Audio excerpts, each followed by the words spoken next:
D.B. Cooper? New evidence or new myth?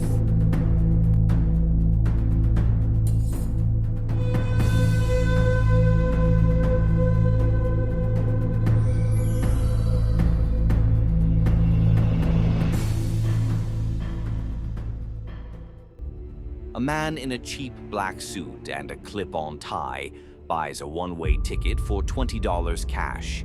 He writes the name Dan Cooper. 30 minutes after takeoff, he hands a flight attendant a note.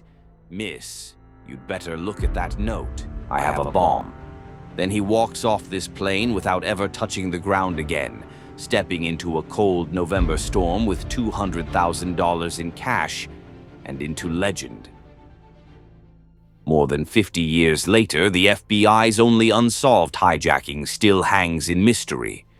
Who was D.B. Cooper, and what really happened after he jumped?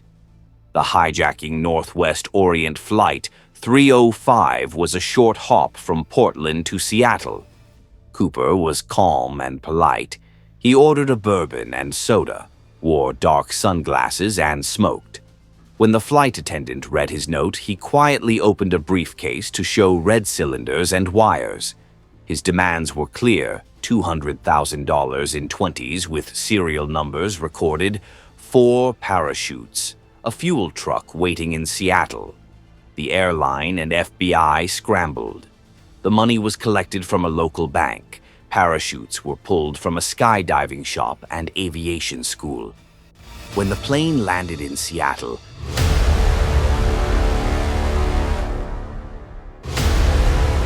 Cooper let all 36 passengers leave.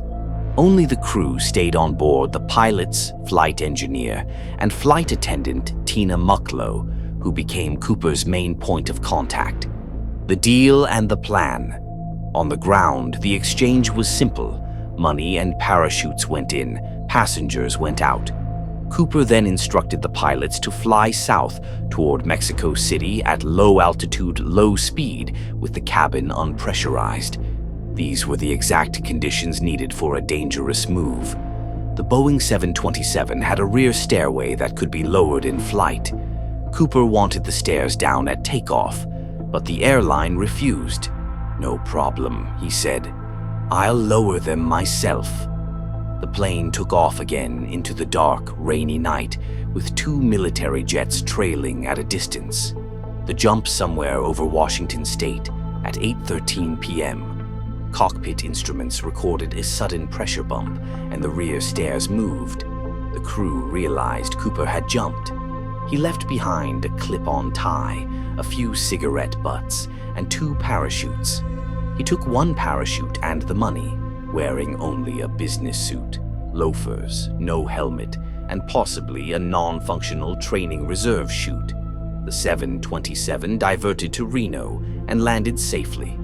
Cooper had vanished. The search and the clues. The FBI called the investigation NORJAC, the Northwest hijacking. Search teams scoured forests and rivers for weeks, but found nothing. In 1980, an 8-year-old boy found 3 bundles of $20 bills on the Columbia River's tenor bar, totaling $5,800. The serial numbers matched the ransom money. It was the first and only piece of the ransom ever found. Later, scientists examined Cooper's tie under a microscope and discovered rare titanium particles, suggesting he may have worked in aerospace or a similar industry. But the cigarette butts were lost, and DNA from the tie was too limited for a match. In 2016, the FBI officially suspended the active investigation, though they still accept credible evidence today. The suspects over the years, many suspects have been named, none proven. Richard Floyd McCoy hijacked a plane in 1972 in a similar way, but was ruled out due to physical differences and a solid alibi.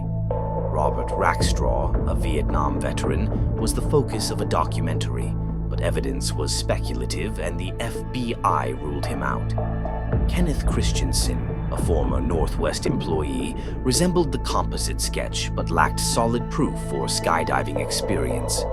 Dwayne Weber claimed on his deathbed to be D.B. Cooper, But no evidence supported the confession. Each suspect had an intriguing clue, but also a critical gap. Did he survive? This is the biggest mystery. Arguments against survival. Freezing rain, strong winds, and near-zero visibility that night. Dense forests and rivers in the landing zone. Minimal gear, a business suit, loafers, no helmet. Arguments for survival. Cooper seemed to know the 727's technical details. He specifically demanded 4 parachutes, forcing the airline to supply real gear. Only $5,800 of the ransom was ever found. The rest may still be hidden. If he died, searchers might have found more evidence. If he lived, why did the marked bills never surface in circulation? Legacy. After this case, Boeing 727s were fitted with a device called the Cooper vane to prevent the rear stairs from being lowered in flight. Airport security across the U.S. tightened, introducing metal detectors and baggage screening. The name D.B. Cooper became legend. Books, documentaries, and amateur sleuths have kept the mystery alive. Perhaps what makes this story endure is not just the jump, but the precision, the calm, and the fact that an ordinary man exploited the small cracks in a complex system and then vanished into history. So, what do you think? Did Cooper survive, or did only his myth survive? Share your theory in the comments.